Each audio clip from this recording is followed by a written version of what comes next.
Patrolling space like a sentry, the satellite telescope SWIFT is on constant lookout for cosmic disasters. And when it finds one, down on Earth, word spreads quickly. Every few days, the satellite spots a violent eruption in deep space, sending dozens of stargazers scrambling. Whether they're seasoned pros or high school amateurs, their goal is the same. Go to camera focus mode, and then we're going to need to move the dome. Casey? To catch a glimpse of a star in its final death throes. Going supernova. And leaving in its wake the strangest phenomenon in the cosmos. A black hole. Nothing survives encounters with black holes. The black hole wins. It wins every time. When something falls into a black hole, it's essentially gone from our universe. They rip stuff apart and eat them. And then they burp and they're ready for the next course.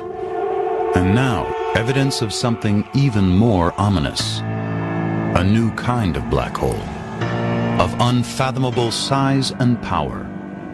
That's a big galaxy, and right down at the center, we think there's probably a black hole that's got a mass that approaches 1 billion suns. Today, scientists are finding black holes are bigger, stronger, and more destructive than they ever imagined. It creates energy fields that would fry any life in its vicinity. Not only do they consume everything that comes near, you stick your finger down in there, you ain't getting it back. But their power may reach across galaxies and beyond. Did the universe really have to be made with these things in it? We'd like to think they're far, far away.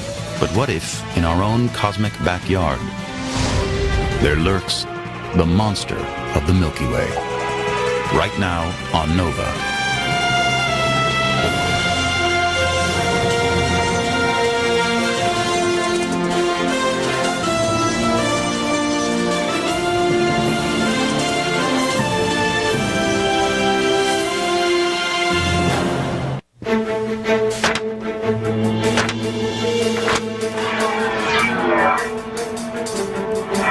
This is just enormous. As he pores over a set of x-rays, Brian McNamara struggles to diagnose a complicated ailment. So that's pretty strange. But his patient isn't a person or any earthly creature. It's a cluster of galaxies, 2.5 billion light years away, with a giant blast of energy spewing from the center. This is the most powerful explosion in the universe since the Big Bang. To put this on sort of an Earth scale, it's equivalent to about 1 trillion atomic explosions. So it's an enormous amount of energy. What could produce such awesome power?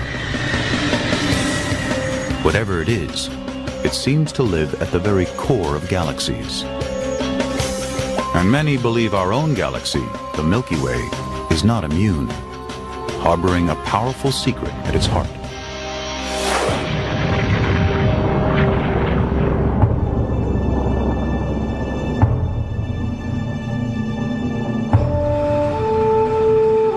What could lie at the center of the Milky Way? One of the pioneering explorers of our galaxy is Eric Becklin. He's been trying to unlock the mysteries of the galactic center for more than 40 years. But first, he had to find it. Back then, people weren't even sure where the center was. There was some vague understanding. There was a radio source called Sagittarius A, a very strong radio source, but there was even debate whether that was really the center or not. Examining other distant galaxies, astronomers knew that the center is usually the brightest spot, tightly packed with stars. But when they tried to pinpoint the center of our own galaxy, the Milky Way, they ran into a problem. The central stars were shrouded by cosmic dust. There is so much dust between us and the galactic center, it is completely opaque. You do not see the stars in the galactic center. The most powerful telescopes cannot see it. But there are other kinds of light that can pass through, like infrared, a form of light and heat invisible to the naked eye that travels in slightly longer waves. Infrared radiation gets through the dust because its wavelengths are longer and the dust just kind of rides on the infrared wave. In the 1960s, Becklin belonged to a Caltech team that bought an infrared detector from a military contractor and attached it to the end of a telescope. It was in August of 1966. I was up at Mount Wilson. It was a beautiful night on a small 24-inch telescope. And as we were looking with the infrared detector, we were seeing more and more stars. A simple chart recorded the infrared light of stars. Stars that until then had remained hidden behind a veil of dust and debris. This is the signal in the infrared, and each star gives you more signal. And we were building up, as we were getting closer to the center, more and more stars. We were actually seeing through the dust for the first time, and then came to a peak, and then back down again. And I knew immediately that that was the center of our Milky Way, and that I was the first person to actually see the stars in the very core of our galaxy. Becklin had located the heart of the Milky Way. From our perspective, an inconspicuous speck near the constellation Sagittarius. The Milky Way is a giant spiraling disk of hundreds of billions of stars, 100,000 light years from end to end. Our sun, about halfway out from the center, sits in the peaceful suburbs. But at the galaxy's core, the neighborhood gets more exciting and dangerous.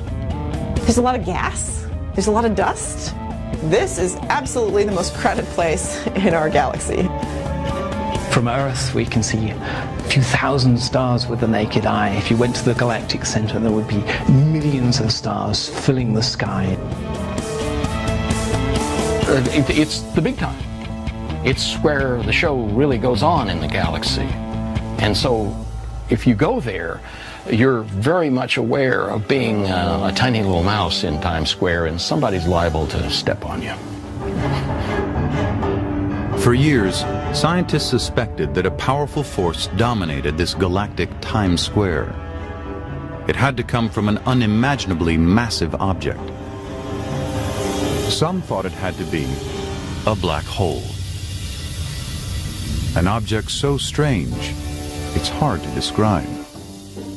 What's a black hole? It's a region of space. It's a point of infinite density. We don't know how to wrap our brains around that. If you fall in, you never come out. It's not the point of no return, it's the sphere of no return. Now you throw in a hungry beast in the middle of it all. It's this monstrous, mysterious thing. And if you can imagine taking a bowling ball That, I don't know, eats everything. That's not true. You have something, you drop it off the top of a building, and you're falling in to the deepest well you can possibly imagine. Physicists have just as hard a time as anybody else understanding this sort of thing. It's a black hole. There's no other phrase we can possibly use to describe it. The current idea of this bizarre creature comes from a radical view of space, time, and gravity. Welcome to the universe according to Albert Einstein. Albert Einstein had this crazy idea that space and time were curved, and it was the curvature of space that gave the appearance of gravity. We tend to think of space as rigid and stable, but Einstein proposed that space and time are woven together in a flexible fabric, Massive objects like the Sun actually bend and warp the fabric of space-time, creating troughs that smaller objects can fall into. What actually happens is matter warps space-time. So the very space, the three-dimensional space that we walk through, warps slightly. Every time when I walk through space, space around me warps in on me ever so slightly, but because we're not very massive, it's so minuscule that we don't sense it.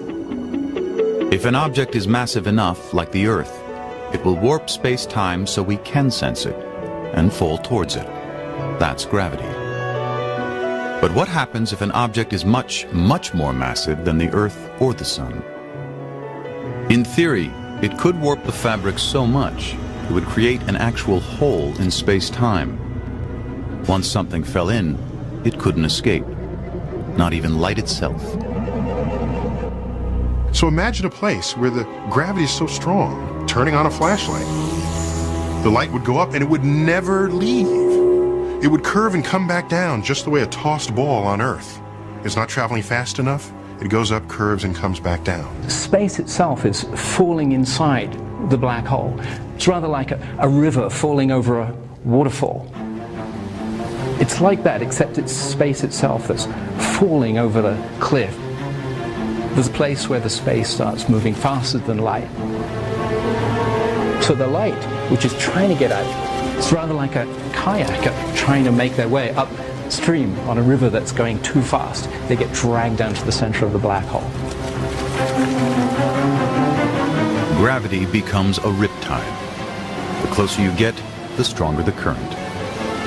Eventually, you reach the event horizon, the point of no return. Deep inside, whatever goes in is lost in a point of infinite density. The matter goes inside the surface of the black hole, shrinks down to the very center, where it gets destroyed in a region of infinite warped space and time, and it's gone. And so, it seems, are the laws of physics. At the center of a black hole, all equations break down. Even for physicists, what happens deep inside a black hole is a mystery. We're in want of a new idea about how to explain what matter does at the center of a black hole. We're in need of a new law of physics. Einstein himself concluded black holes were too strange to be real. Albert never really liked the idea of black holes. He thought they were anathema. This was something that nature should avoid. The places where space and time became infinitely twisted up, he thought, no, nature shouldn't allow that. Black holes are certainly odd beasts in the universe. They were thought to be peculiar, so peculiar as to perhaps not even really exist in the real world. Simply because your equations show that they can exist doesn't require that the real universe has them. But over the years, suspicions rose. Stars were found behaving strangely, orbiting invisible objects, moving faster than expected. Even though a black hole emits no light, is completely invisible, we know exactly what effect a black hole is going to have on its environment, on the stars in its vicinity, on the gas that wanders a little too close. So, will we ever see a black hole? No. But that's not what's important here. What's important here is we can see its paw print.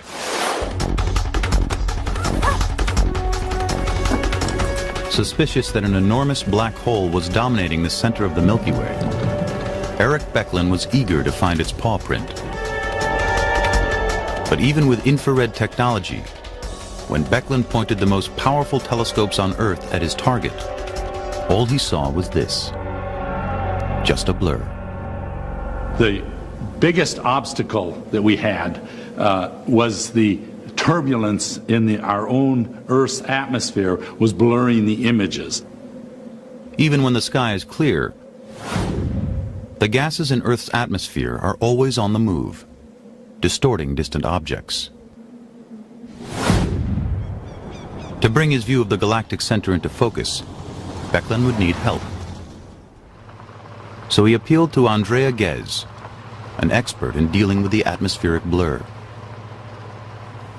The problems of the Earth's atmosphere is very much like the problem of looking for a penny at the bottom of a river that's moving, where the water is moving by very quickly.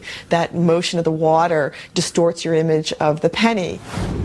Just like the motion of the air in our atmosphere distorts our images of astronomical objects.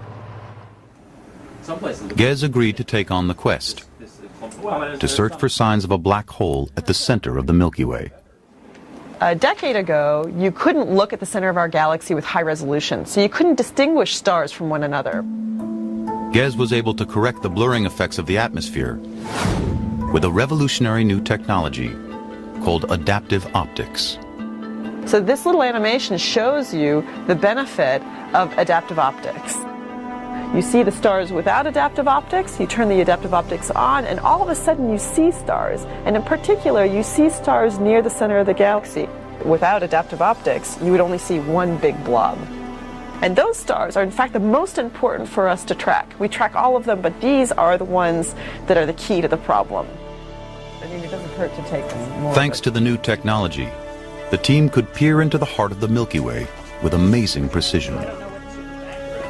Our view to the center of the galaxy is absolutely superb, and our ability to position stars at the center of the galaxy is like somebody in Los Angeles seeing somebody in New York be able to move their finger like this, okay, just 2 centimeters. That's the precision with which we can measure something that is 26,000 light years away from us. 16 is right there. Here, yeah. Once the view was clear, Gez could start the hunt. If there were a black hole at the center of the galaxy, its paw print would be found in the rapid orbits of nearby stars. Keep our fingers crossed. The conclusive experiment to be done that really demonstrated there was a black hole is to follow the orbits of individual stars in the galactic center very, very accurately and with the highest precision possible. When an object like a star approaches another, more massive object, the pull of gravity will make the star speed up. If it's orbiting close to a massive black hole, the star should accelerate to enormous speed and then whip around the black hole like a slingshot. Okay, so we have the black hole here. The more massive it is, the more pull there is. The more pull there is, as it gets close to the black hole, the faster it goes. And we are measuring the speed of these stars. That's the key to getting the masses, measuring the speed of those stars. This is our road map, and that's the center of our galaxy. There's a large cluster of stars that are orbiting the center of our galaxy, and by measuring the motion of stars, and in particular their orbits, we can figure out whether or not there's a central black hole. That environment in there, it's a crowded party. Gez set out to monitor the partygoers, to track every movement of the central stars. Basically, the way this experiment works is you take an image, you see where all the stars are, and then you come back sometime later and you take another image, and you look to see if they've moved. And so the second time we took an image, we knew we were golden. Those stars had clearly moved. This one moved to here, this one moved to here, this one moved to here, and so on. As Gez continued to track the stars, she found some making dramatic hairpin turns. It made a huge jump to over here. So it went whoop, all the way around. And it's moving on order 10 million miles per hour, so it's just speeding away. Other astronomers clocked the stars with similar results. Not only were the stars accelerating to phenomenal speeds, their orbits were perfectly smooth. Gez knew that they had to be circling a single massive object. Most black holes are thought to be about 10 times more massive than our Sun, but the object at the center of the Milky Way was roughly 3 million times as massive. For Gez and Becklin, that could mean only one thing. All other physical explanations of what was at the very center were gone. The only thing left was a black hole. Not only was this black hole supermassive, it was millions of miles wide. Astronomers around the world admitted the evidence was impressive. I have to say, when I first saw Andrea's video, I was stunned when I saw that star come out of the left side of the frame and go zipping around and go shooting off into the other end of the frame, and it moved around a point in space and nothing was there. That we could, with our instruments, effectively travel to the center of the galaxy 26,000 light years away and collect the evidence for such an incredible object was really an amazing achievement. It seemed undeniable. A giant black hole, and at the center of our Milky Way.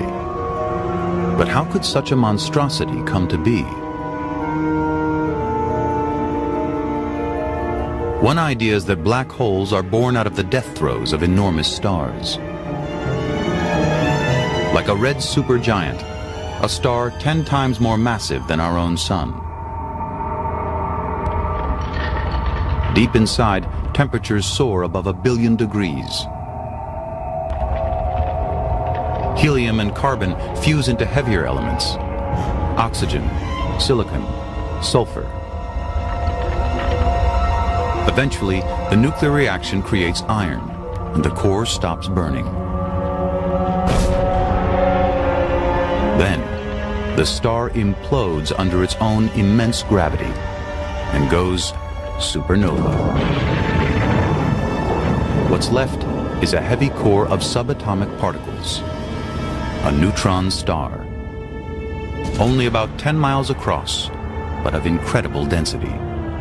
In fact, it's so dense that a teaspoonful of neutron star matter would weigh about 1 billion tons. If the neutron star is heavy enough, 3 times more massive than our sun or more, the implosion will continue.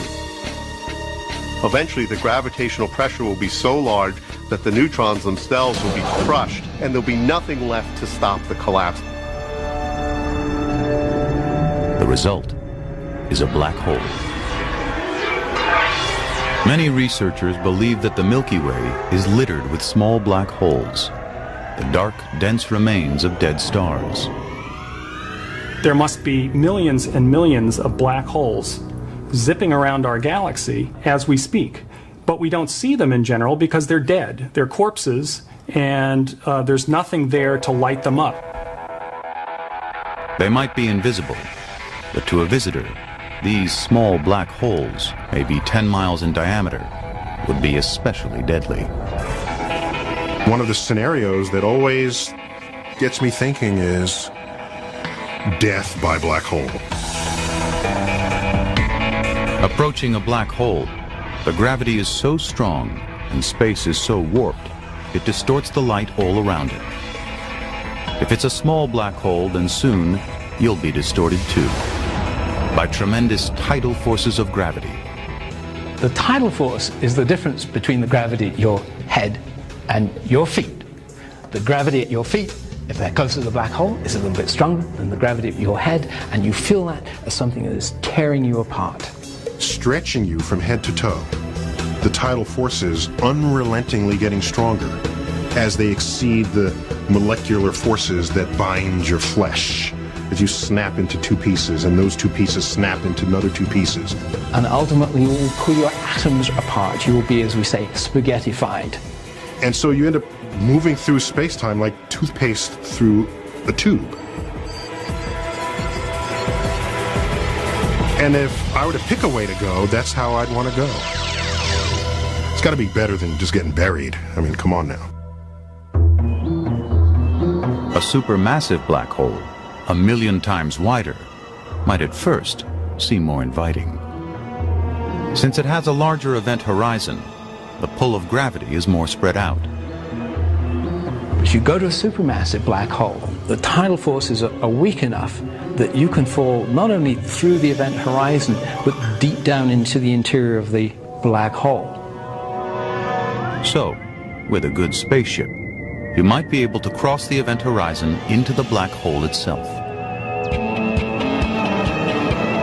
Now, thanks to a computer simulation based on Einstein's own equations, we can see exactly what such a trip would look like. The supermassive black hole is surrounded by swirling light beams as superheated gas rushes into orbit at high speed. Light and matter are suspended by centrifugal force and then inevitably fall victim to the relentless pull of gravity. At last you cross the event horizon, the point where nothing can escape.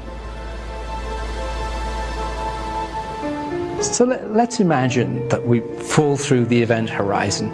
That's the place where space is moving faster than light. We fall deeper down inside the black hole. But don't expect the black hole to be black. Deep within, there's an inner horizon, a logjam of trapped light and energy. At a certain moment, as we hit the inner horizon, there's this infinitely bright, blinding flash. That's all the stuff that's been waiting there, trying to get out, is just held there at the inner horizon. Unfortunately, you wouldn't have long to enjoy the view. It would vaporize you. Roast you, vaporize you, marmalize you. Almost certainly, if you fell into a real black hole, you would simply, unfortunately, die.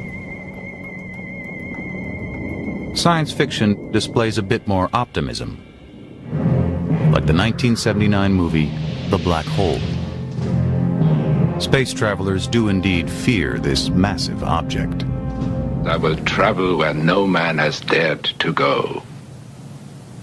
Into the black hole? Why, that's crazy. Cuckoo is a Swiss clock. But even more cuckoo, the heroes actually survive their descent into the beast, Black hole is pulling us in. where they're treated to a heavenly experience.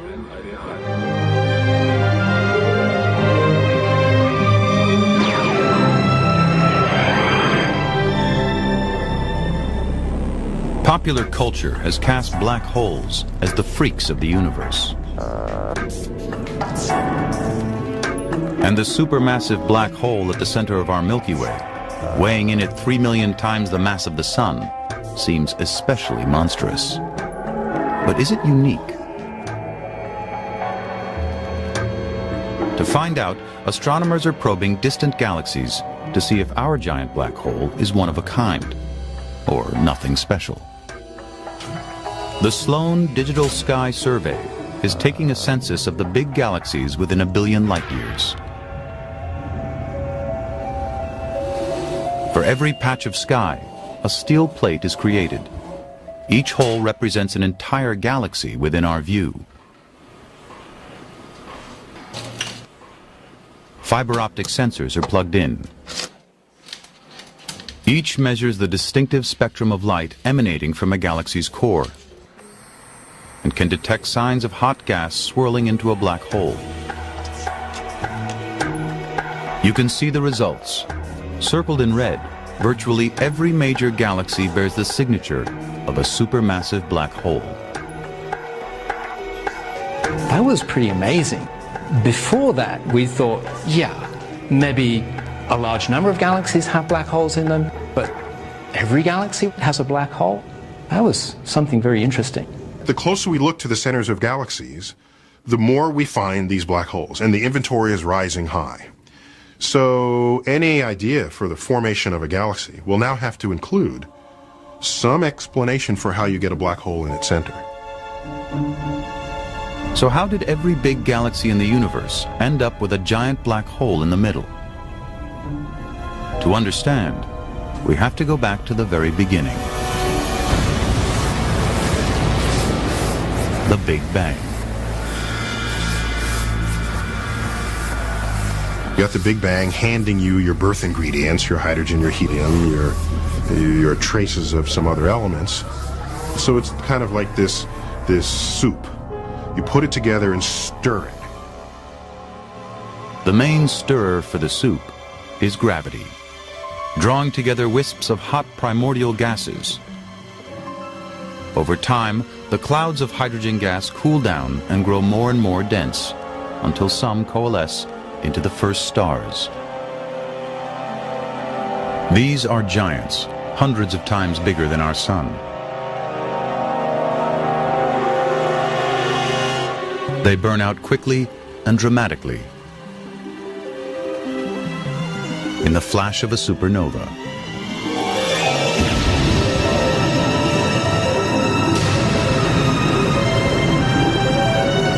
What's left at the core is a black hole. Perhaps the black hole becomes the seed from which the galaxy sprouts. The gravitational seed that is used as an attractive force to accumulate the rest of what we would today then call the greater galaxy. Possibly seeded by black holes, the infant galaxies dance and orbit one another as gravity pulls them closer. So our Milky Way galaxy, as this time-lapse simulation shows, was not born in one single event. Instead, it was built over billions of years from a swarm of smaller galaxies smashing together, merging. But if another galaxy comes too close, they will each feel each other's gravity. And in that collision, what started out as a stately ballet of stellar orbits moving around the center of their galaxy has now become this maelstrom. There's no other way to say it. Galactic cannibalism, that's what they're doing. They're dining on their neighbors, eating entire galaxies. Well, for every galaxy you eat, if that galaxy has a black hole in its center, it's going to eat the black hole. The black hole will work its way down to the center of the large galaxy, making the center of the galaxy bigger as well as the galaxy itself. It's just that simple. The big galaxies get bigger, and the little ones get eaten. Galactic cannibalism is how galaxies grow, and with them, the black holes at their centers merge and grow bigger. But what does the presence of such a monster mean for the life of a galaxy?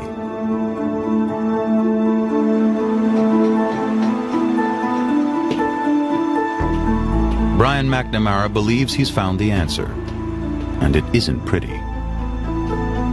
That's it right there. We got it. That's it. Okay, so you want to go... McNamara studies the life cycles of the universe's biggest structures, galaxy clusters. There it is. That's the galaxy. So that's what we've been looking for. This is the giant central galaxy in a galaxy cluster. And each one of these little dots here on the screen is a giant galaxy as big as our Milky Way, maybe even a little bit bigger. And they're all bound together by their own mutual gravity.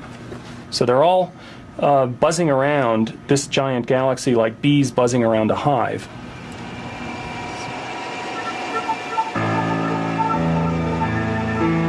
McNamara probes his galaxies with multiple tools. Optical telescopes, radio receivers, even X-rays. Oh, there we go. Check that out. X-ray images reveal a vast cloud of hot gas through the whole cluster, across hundreds of thousands of light years. There's an atmosphere of gas that pervades the entire galaxy cluster, and it's an atmosphere like our atmosphere, except that it's far less dense and it's much, much hotter. But when McNamara looked at X-rays of the gas around certain clusters, he saw that vast clumps of it appeared to be missing. I was blown away. I'll never forget the moment we got the observations, and lo and behold, these two giant cavities showed up in the X-ray emission. The size of the cavities was astounding. That's 200,000, 600,000 light years from end to end. So between that cavity here and this cavity here, we could stuff 600 Milky Ways in there. It's just astonishing. The energy involved is huge. Something powerful had pushed the gas away, across vast regions of the universe. McNamara traced the power source to the center of a giant galaxy, a supermassive black hole. So we could see the beam coming out of the black hole and ending up in these big cavities. But how can a black hole, a creature famous for devouring everything within its grasp, spew energy across the universe? The answer lies in the way matter falls toward the black hole. It turns out, nothing goes straight in. As matter falls in, what we know now is that it spirals around in a disk, okay, very much the way when water goes down the drain. It doesn't just go straight down the drain. Just as water spirals down a drain in a whirlpool, matter and light spiral at high speed into a black hole. And the speeds that matter can achieve around that black hole approach the speed of light. And when matter travels at that speed, it gets a tremendous amount of energy. Matter falling into a black hole is a lot of stuff trying to get into a very small place. And so it's like trying to fill a dog dish with a fire hose. Most isn't going to get in. The black hole chokes on the influx. And the high-speed whirlpool of matter produces a powerful magnetic field, coiling around the black hole and shooting the energy outward.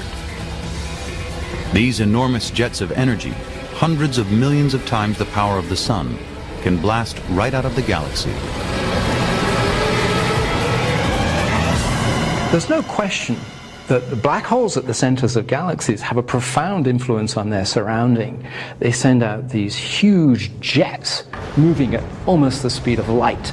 And those jets can send shock waves into the surrounding medium and change their surroundings completely. They have a dramatic influence. Not only can they blast away huge quantities of gas, but they may even sterilize the galaxy so new stars can't form.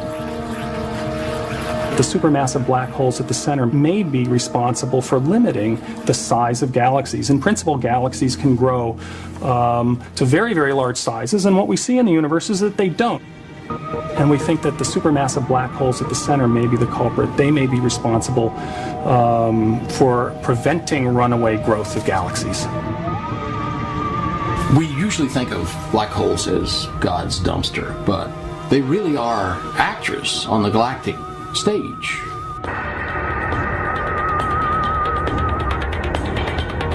If supermassive black holes can wreak so much havoc, what's to stop our own monster of the Milky Way from wiping us all out? It all depends on the monster's diet. Most of the time, a black hole isn't eating. It fasts more than it feasts.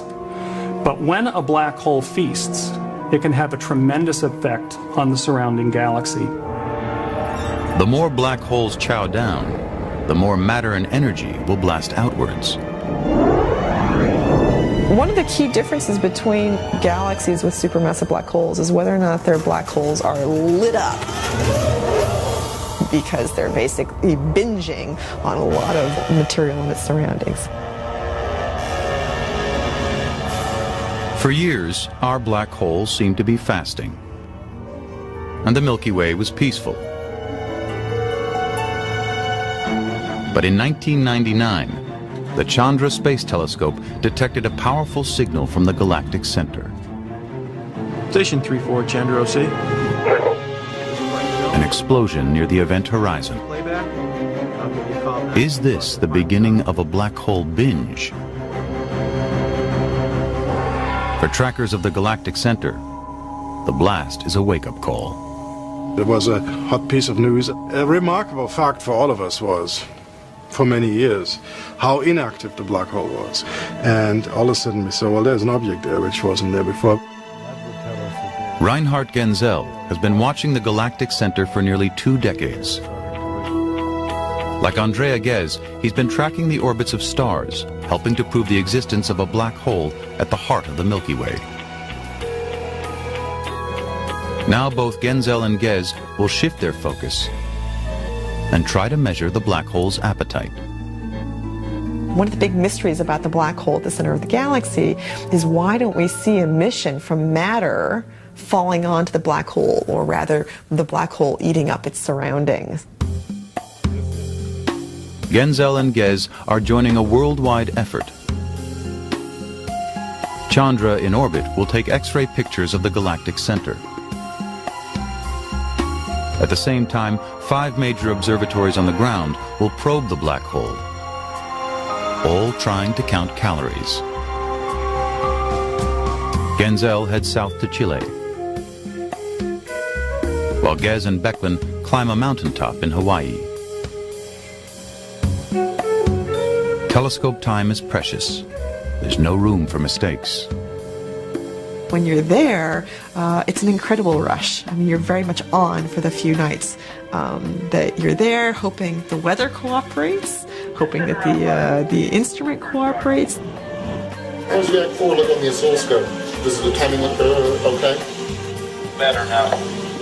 Okay, let's see if there's something there. Madeline, we're ready to go? The teams have 5 short nights to find out how much the black hole is eating by measuring the energy that flares out. Zoom in a little bit more. All right, so first night. Doesn't look like we've got any flares. Chandra headquarters in Cambridge, Massachusetts. The first night turns up only noise. 4 more chances, guys. Night 2. Chile has problems. No, we have to redo the acquisition of it. Even if there are flares, the Chilean telescope can't see them. It was the correction was unstable. Yeah, unstable. A patch of humidity is confusing the computers.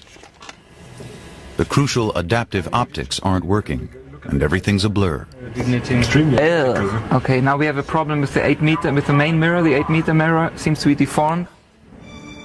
In Hawaii, it's not much better for Gez and her team. The galactic center is playing hide-and-seek behind overcast skies. We're fighting with clouds. It looked better just a moment ago, so it looked like we were just ready to go, but now it's looking like yuck. The Hawaiian forecast predicts even more clouds tomorrow. The team is getting anxious. Finally, on night 3, the German team's luck changes. Very in correction. Look at this. Right. It's really flaring. In Chile, they spot an outburst. That's the best flare event that we saw during this run. Definitely. A new point of light appears in the starfield, one that wasn't there before. Very nice, very nice. Here we can clearly see a region between those 2 sources where there is no other object. And here we have the same region, the same 2 sources, and now in between we see an additional source. So this is the flaring state of Sagittarius A star. JPL-COM, Chandra OC. When the Chandra team downloads their data from space, they see it too. Oh, yeah.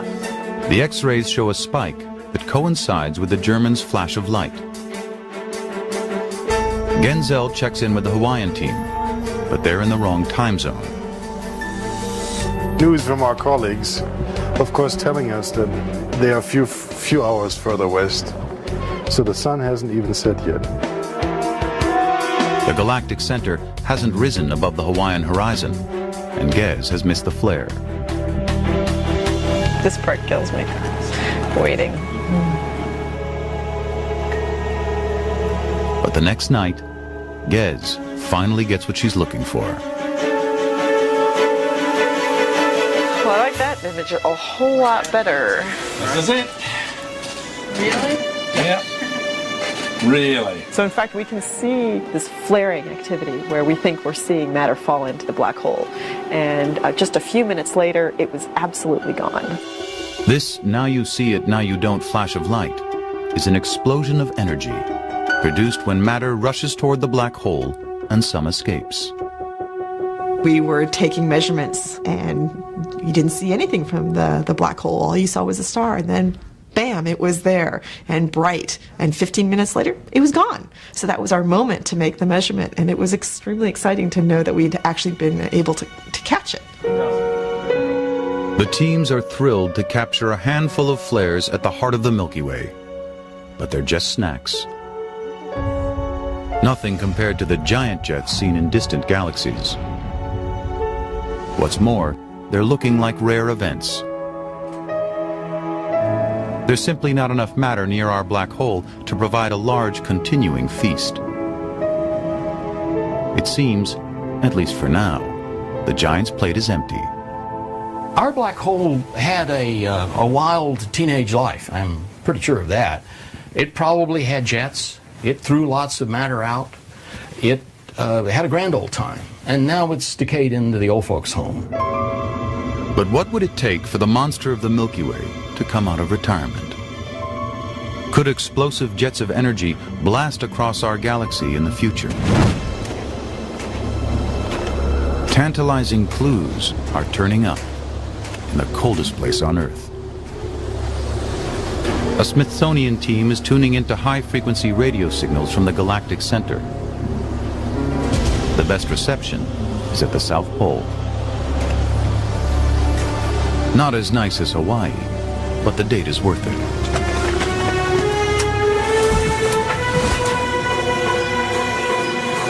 There's some of the gas falling in toward the black hole in the galactic center. Reading the radio signal, Anthony Stark detects just small amounts of gas feeding the black hole. Nothing too serious. But farther out, about 400 light years from the galactic center, he can see signs of something much more alarming. A vast ring of matter is gradually growing bigger. This storage ring then builds up until it coagulates into a single gigantic cloud of about 30 million solar masses. When the ring reaches a tipping point, it will condense into a giant cloud, triggering a dramatic starburst event, a storm of stars forming and dying quickly. What's left of the gas cloud will spiral down into the grasp of the black hole, which then rapidly spirals in and feeds the black hole in the galactic center, making the Milky Way an active galaxy. When the feasting starts, the fireworks will be seen across the Milky Way. But don't bother marking your calendar. Dinner time isn't scheduled for at least 10 million years. The Milky Way will survive its black hole's upcoming feast. But it isn't likely to survive the threat further down the road: galactic cannibalism. Our galaxy, the Milky Way, is not immune from these colliding galaxy scenarios. We've got neighbors. 2 million light years away, our closest neighbor, the Andromeda Galaxy, is charging toward us at almost 700,000 miles per hour. We're falling towards each other, and one day we will collide. Knowing the galaxy's dimensions and the laws of gravity, scientists can predict how the clash of titans will unfold. What our simulations show is what could happen basically in quite a few billion years from now, when the two galaxies will actually approach each other and merge. The merger will take more than 2 billion years, while the galaxies circle and entwine. Imagine what that might look like from another galaxy. They'll see two grand, beautiful spiral galaxies moving towards each other, slowly losing their shape. They'll see new avenues where stars and gas can funnel down towards this newly formed center, feeding this reborn monster. The collision will send a blizzard of stars and gas in all directions. Some will shoot toward the crowded core of the new galaxy, spurring massive explosions. In the process of merging, there will be a very strong starburst event occurring at the time of the merger, as all of the gas is being funneled towards the center. Amid the turmoil, chances are our little solar system will either witness a spectacular show or be flung out of the galaxy into the voids of space. The Milky Way will be destroyed. But what about the black hole at its center? Most likely, it will merge with Andromeda's, a monster 50 times larger.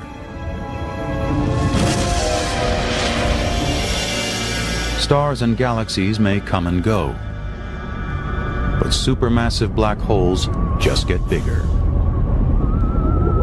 Once considered freaks of the cosmos, black holes are coming into their own, claiming their place center stage in a violent, changing universe.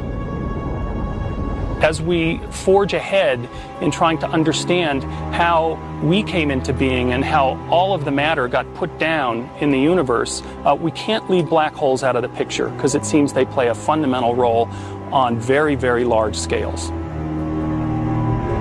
Black holes not only wreak havoc upon the landscape in which they're embedded, they actively shape the landscape. So black holes are kind of the spice of the universe. Black holes are a major player in the evolution of the things that light up our night sky. They are, in a sense, the secret shadows behind the walls of the galaxy.